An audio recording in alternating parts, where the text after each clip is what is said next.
Voiceover Coffee Shop, Episode 18. Welcome to the Voiceover Coffee Shop, where we share our morning with some of the finest names in voiceover. And now, here's your host, voice actor Andrew Morrison.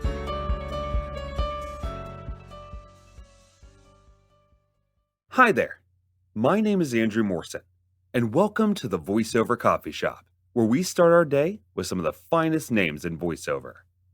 If you'd like to know more about me, feel free to visit my personal website at www.voicebard.com. In this episode, we have coffee with my dear friend, Josh Alexander. Josh is a superhero of a voice actor and a marketing master who has partnered his services with clients like Zillow, Amazon, Google, Uber, Enterprise, John Deere, Nutrisystem, and many more. In this episode, we talk about helping clients find you, how to truly hustle yourself to success, creating a non-intrusive email, and finding clients on Instagram. Josh, how are you? Me? Oh, I thought you were talking about someone else. I was just, what a delight. So how do you take your coffee, Josh? I take my coffee with lots of hyper, actually. So I've been called hyper once or twice, but I take it with so the Keurig cups were new to me as of like 2012. What I did not know was someone had one of those carousels, and they had a butter toffee coffee K-cup. Never heard of it. I was like, give it a whirl, put it in there, and just like you talk about something rocking your world. I have the butter toffee coffee K-cup plus hazelnut creamer, like the sugar-free creamer. Never again. I mean, I'll go through a Starbucks drive-through for maybe a ham and cheese croissant or something, but this stuff, it's crack. This is like what I need every day. Gotcha. So right here. So you started at Bellevue studying music, and then you started going into video production. How did that translate into you diving yourself into the voiceover world? I have no idea. Absolutely no idea. I like to say that it's more or less an accident how I got into voiceovers. So if anybody who knows my story before will know, I was working as a telemarketer, and there's no shame. There's lots of glory to be had as a telemarketer. But I was actually selling PSAs, so I was in the frame of mind and the mode to be calling people and actually offering these things, right? I'd have to give them a live demo. You actually would. This is back in the days where you press play on the tape bed, and it's like piped into your phone. So I'd read them a live version of whatever this PSA was. And one or two clients said, we like it, but only if you buy. We'll buy only if you read.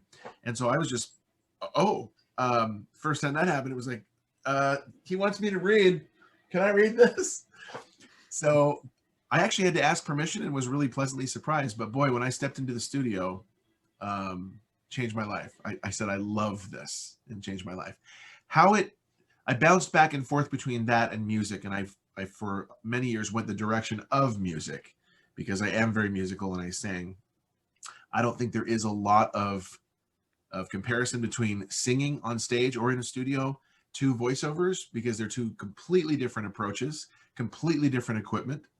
And I write everything myself, whereas you're reading scripts and voiceovers. So I don't think they translate too well, other than learning how to hold a mic, maybe. But you don't hold a mic in voiceovers, so scratch that. That was dumb. Don't include that. So you, I start seeing your marketing material as early as 5 o'clock in the morning some days, and then as late as who knows what time in the afternoon. What does your daily schedule generally look like? Because it just seems like you're constantly working. Well, people wrongly assume that I sleep. And I don't. I mean, the word means nothing to me. So I actually, the wife and I, we haven't done it for a while, but what we used to do is we would stay up and watch like Downton Abbey. So I'm not a closet Downton Abbey lover. I actually love Downton Abbey. I'll go on the record saying that. But we'd go to bed late, and I'd still get up at 4:45, 4:30, 4:45 with a bound out of bed, because I'm excited. Listen, the phrase is really, really true find what you love to do. You'll never work a day in your life. So I don't feel like I work, and I really want to get to work every morning. I'm super excited Sunday night to go to work the next day. I'm super bummed, frankly, on Friday afternoon, because it's like, ugh, do I love my family and my wife and kids and want to spend time with them? Yes, but I really thrive in the context of voiceovers. So my day, it starts early because I started it early to preempt our infant who would wake up early. And so in order to get my auditions in before he cries and needs milk and everything else, he's almost 2 now. So this is 2 years running. I would get up and do a lot of the marketing, knock out a whole bunch of auditions, which I also consider marketing, and then just plunge right into it.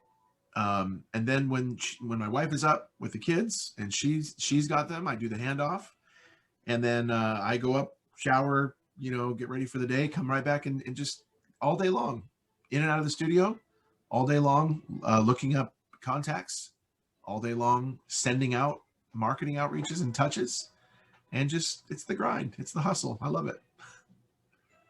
So I notice you do a lot of outreach where you're constantly email marketing and using LinkedIn and you're using Instagram. What different methods of marketing do you utilize to help your clients find you? To help my clients find me. Hmm. Well, overall, I'm a huge fan of email marketing. I like email. So, and email is very non-intrusive. You land in their inbox, and granted, you do need to make it so that it's a tantalizing email. I was taught put a question in the subject line, a question, because a question begets an answer. So my question is: need a voiceover artist with under 1 hour turnaround time? Question mark. And because I can promise that usually, and there I picture them on the other end going, huh, do I need a voiceover artist with under 1 hour turnaround time? Actually, yes, I do. And then then they'll read the email. But um, boy, emails are non-intrusive. So I'll look up directories online for video producers, e-learning developers, production companies, um, talent agent or ad agencies and things like that. Instagram, I'm really fond of Instagram because you can contact people and draw them to you, hence your question, with hashtags. You can seek them out with hashtags and finding your target client that way. But I love Instagram because people are very active, and on Instagram, what I will usually do is I'll search for customers via hashtags, and then I'll look for them, the recent ones. You can look, search by hashtag, and you can see the top trending people that have posted something with that hashtag, or you can go recent, and it's basically sorted by everybody chronologically. I want to see who was most recently active. That's how I do it, because if they haven't been on for a while, then they're going to be way down at the end of the list, and tells me they're not active. This email might be moot. So direct email and Instagram are primary, and then LinkedIn as well. Big fan of LinkedIn. So going back to the Instagram, when people find your Instagram, how do you keep that balance between, should my Instagram be all about voiceover, or should I add my personal touches to kind of tell them that I'm human? Like, how do you keep that balance? Well, ultimately, I forget who it was too. I went to a seminar a while back, and the guy said for every 6 marketing pieces that you put out that are business oriented, one, or no, I'm sorry, for every 6 that are personal, one business. So I tend to do the other way. I don't obey that law very well. It's very clear what I do. It's very clear who I am. And so I don't tend to put a lot of personal stuff, because my attitude is you can surprise someone with, oh, that was neat. Look at all the business stuff that he puts out. It's clear what he does.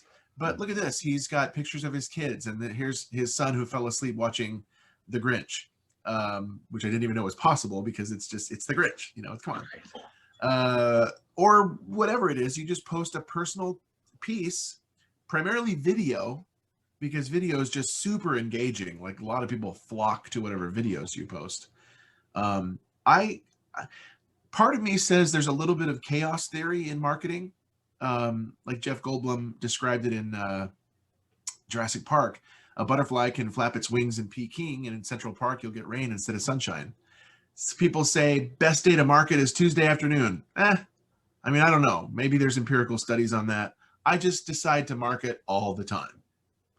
So whether I'm pulling them to me, whether I'm reaching out to them, it's just kind of it's an ongoing all day thing every day. And that's how I'm successful. So going on to your website, you're very big on SEO and keeping things fresh, but I did have a question for you regarding your domain name.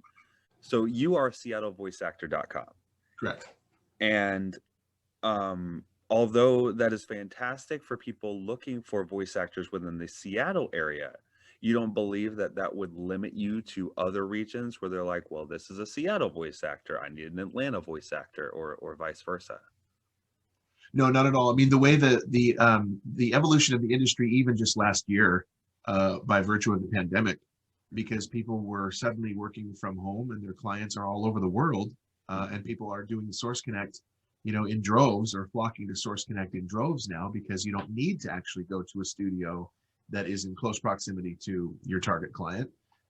It's not really an issue anymore. Voiceovers are global. It's digital and it's over the web. So there's this new thing out called the internet. I mean, I don't know if you've heard about that, Right. but that actually facilitates quick transfers, real-time transfers in Source Connect of files. Doesn't matter where you are.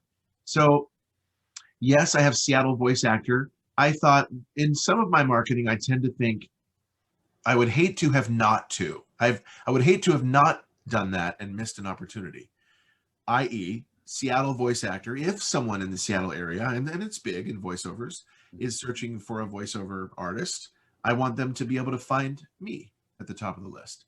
If I'm driving in my van, and people are, there happens to be a video producer or an ad exec or an e-learning developer driving along, I want them to see that I have vinyl lettering on my back window. Why wouldn't I do that?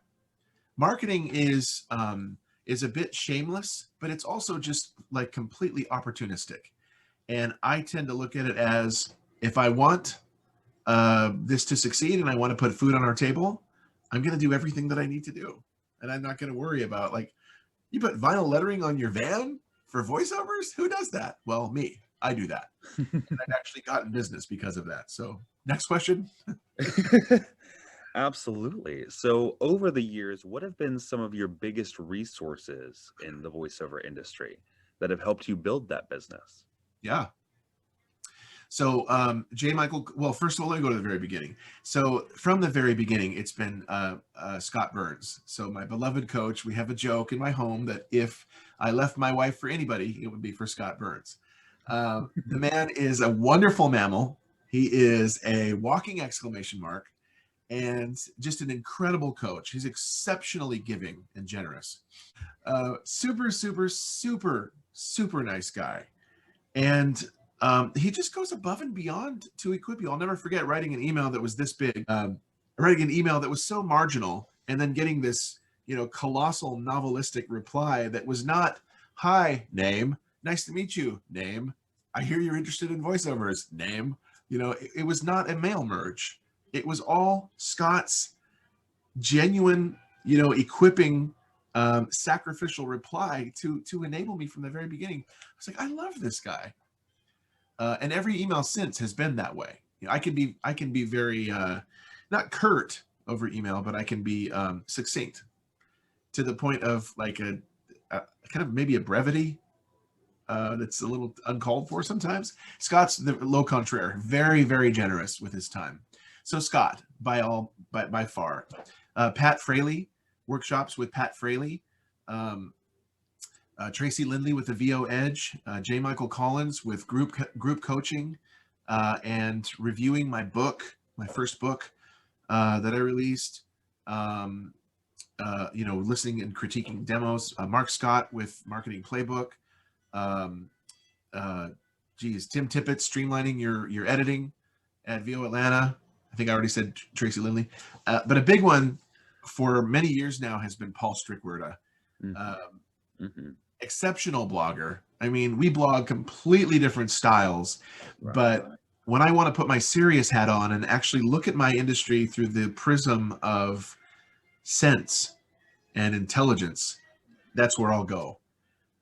Paul is incredibly gifted mentally, emotionally, and I love the guy. Amazing source of inspiration for writing, which is the only thing I like better than blogging or writing about voiceovers is doing voiceovers themselves. So thank you, Paul. Thank you, Yellow Shoes, man. So, with your writing, what was the inspiration behind writing all of these voiceover books? Well, the inspiration firstly came from my blog. Mm-hmm. When I started blogging, I was very much a straightforward informational blogger. And I came to an epiphany at one point. I don't remember when, but it was like, I'm doing the same thing everybody else is doing. And so why am I doing that? My blog is very similar to, Todd Schick's, Dave Corvasseur. Can I get a translation check? Paul Strickwerda, J. Michael Collins, anybody else who was blogging informationally and stuff and insights into the industry. And I just didn't really want to do that. There's nothing wrong with that at all. It's just, what do I have to offer? I'm just lending my voice to the choir and, just another voice in the choir.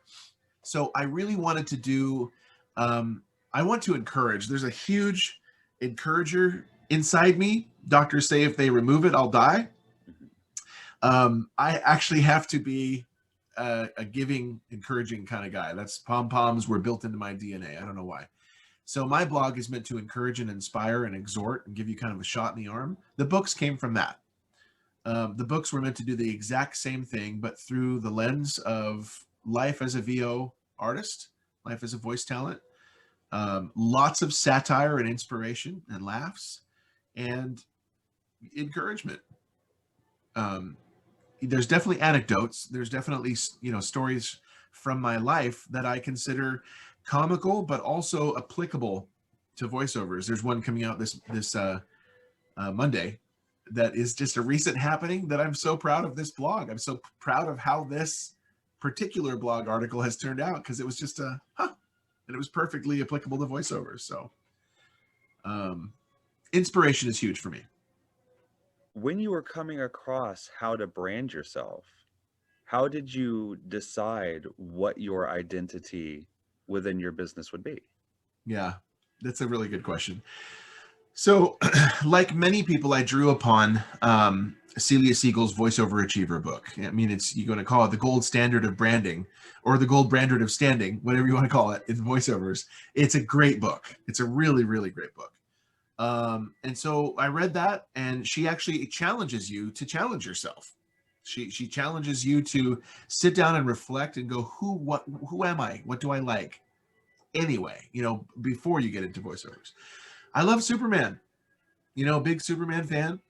I don't know if you can see right here, but this is the back alleyway scene in Superman 2 where Clark Kent is running and they superimpose the new footage over the old, and he turns into Superman and flies up into the sky. I just loved it as a kid, flying around with, makeshift cloth capes and stuff. I love Superman. With voiceovers in my repertoire, in my arsenal, I've got a lot of different styles, and you do have to adapt and overcome. The more styles I can present well, not just present, you have to present them well, the more palatable I am to a potential client. So if I can do a British accent well, and I have, and I do, clients say, "You're American?" Pardon, they go, "You're American? I had no idea," And I beat out other Brits sometimes. It just blows me away. But the more palatable I can make myself, the more income I'll make. Plain and simple. So superhuman voice is that side. But we go back to the gratitude and the giving side with the superhuman being. My tagline, I forgot to say, is superhuman being, superhuman voice. Mm-hmm. The superhuman being is I like to give. What a lot of people don't know is about 10 times a week, I do free 20-minute to 30-minute video consults with aspiring and established voice talent. That's time I could spend marketing. That's time I could spend auditioning. That's time I could be spending playing Bejeweled, But I want people to not go to Fiverr. I want people to not go to the Voice Realm. I want people to not go to speedy spots and just say spots and the voice jungle and, the bunny, go where you'll be paid what you're worth. Learn the proper way to do it. My formula is coaching, demo, website, marketing.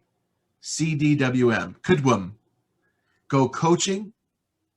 Then you got that foundation. Then demo. Then you got that foundation. Then website. Then you got that. Now market. Now tell everybody. Do it the right way. And do it a way that's proven over and over and over again by vetted, established talent. And make what you deserve. And I just answer questions and help them kind of find their way as they're starting out. So with there being all of these fast and cheap options out here, how do you portray the value of what you do to your clients? So I actually have a page on that, and I think that came from Jody Krangle, who had a voiceover guarantee or a voiceover warranty. I think it was a guarantee, talking about the value of your voice. But boy, Paul Strickwerda is a huge communicator of the value of your voice, and I love his quote. You want to avoid the clients that have the fast food. They want they've got gourmet appetites on fast food budget and at drive-through speed. Right. You want to avoid those clients.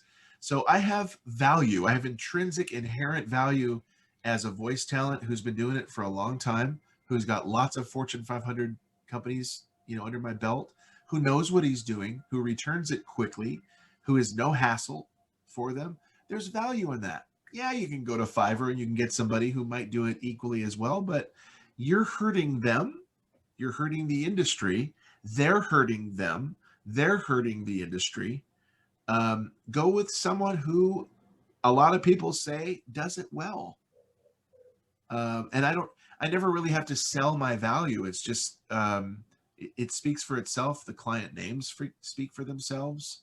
If you want someone who does it well, who it's kind of like getting a flip phone, but here's a shiny new Apple iPhone. I know this is going to be good. I know it. It doesn't have to say anything to me at all. So, yeah. So now we know who Josh is inside of the booth. What brings you joy outside of the booth? What are some of your other interests? That's a really good question. So I love my wife. I love my kids. I love my family. And I love just the inspiration that I get. I just love my family. I'm so grateful for my family. But everybody has to have a hobby. Hopefully voiceovers are not your hobby because they're a horrible hobby. Turn them into a business right away. But I am a massive, I believe the word is dork. Geek. So I was actually called Spedmo Wipe. That's the weirdest term, when I was a kid, because you're a Spedmo wipe. I don't know. We're just weird. And I still exist in the 80s. So anything 80s is going to instantly appeal to me. But this is one of my favorite collections is my Transformers collection. And so this is Skyfire. And this is from the new War of Cybertron series of the Transformers. This puts the 80s version to shame. Just absolute shame. I mean, it's completely articulating, the hands open, the way these are crafted now and how they transform. This has always been my favorite, and I'm very proud to say that I am friends with Greg Berger, who is the voice of Skyfire and the voice of Grimlock. So Grimlock, the leader of the Dinobots. So I've got Grimlock up there as well, but one at a time.